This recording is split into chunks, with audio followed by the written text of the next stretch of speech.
Tengo muy buenas tardes, mi nombre es Carlos Guillermo Dueñas Valladares, alumno de la Universidad Tecnológica de El Salvador, en la carrera de Ciencias Jurídicas modalidad virtual. En esta ocasión estaré desarrollando mi parcial verbal de la materia de Derecho Procesal Penal 2, desarrollando el tema siguiente, las medidas cautelares, a lo cual les daré una explicación breve sobre el artículo 320 del Código Procesal Penal. Las medidas cautelares serán impuestas mediante resolución fundada y durarán el tiempo absolutamente imprescindible para cubrir la necesidad de su aplicación. El auto que imponga una medida cautelar o la rechace será revocable o reformable aún de oficio en cualquier estado del procedimiento. Las medidas cautelares se encuentran revestidas de ciertas características como la jurisdiccionalidad, que se refiere al hecho de que las mismas solo pueden ser adoptadas por el órgano jurisdiccional competente. La instrumentabilidad, que nace como una consecuencia de la jurisdiccionalidad, que implica que las medidas cautelares están supeditadas a un proceso penal en trámite del que dependen y por el que existen para asegurar los fines del procedimiento y por lo tanto deben finalizar con dicho proceso. La provisionalidad, la cual debe de ser entendida desde los puntos de vista el primero, la medida cautelar es provisional, por lo tanto no puede extenderse más allá de la vigencia del proceso, ni al nacer la fase ejecutiva de este. Es decir, está supeditada a los eventos que dentro del proceso puedan producirse, como el sobreseimiento de la sentencia definitiva.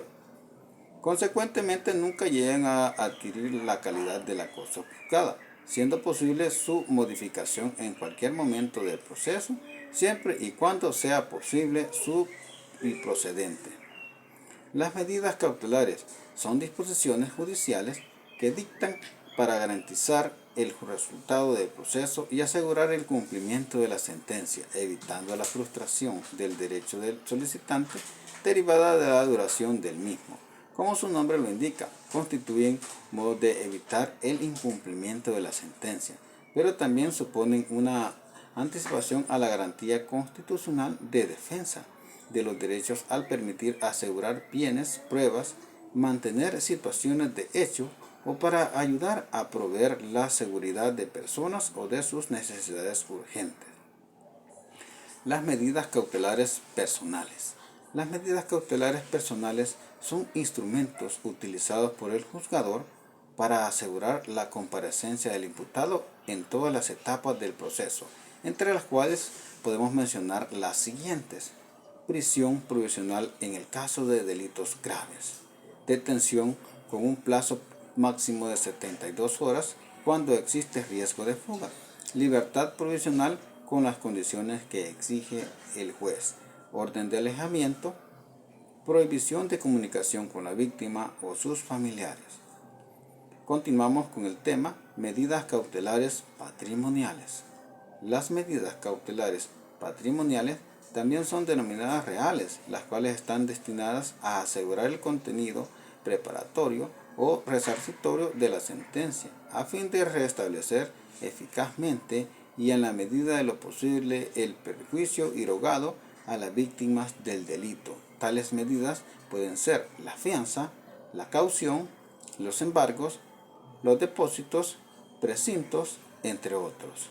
Algunas características de las medidas cautelares son las siguientes. Provisionalidad. Significa que el contenido restrictivo de las medidas cautelares tiene una vida limitada, generalmente hasta que se dicte sentencia. La imposición de una medida cautelar está sujeta a principios de su naturaleza restrictiva, de entre los cuales destacaremos el principio de legalidad, que es vital e importante. La medida cautelar debe adoptarse con arreglo a la ley, tal y como lo prescribe en el artículo 13 de la Constitución salvadoreña. El principio de legalidad en este ámbito procesal viene a traducirse al hablar de medidas cautelares de tal forma que la ley procesal debe recoger taxativamente cuáles son las medidas cautelares, su contenido y sus presupuestos. El principio de idoneidad.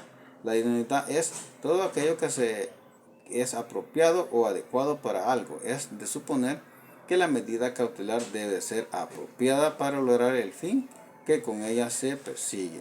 La finalidad de la medida cautelar son las siguientes: asegurar el correcto desarrollo del procedimiento, garantizando la presencia del imputado durante el juicio oral, de manera que para finalizar el proceso, la sentencia definitiva ya sea condenatoria o absolutoria. Con esto finalizo mi parcial verbal. Agradezco mucho. Me despido.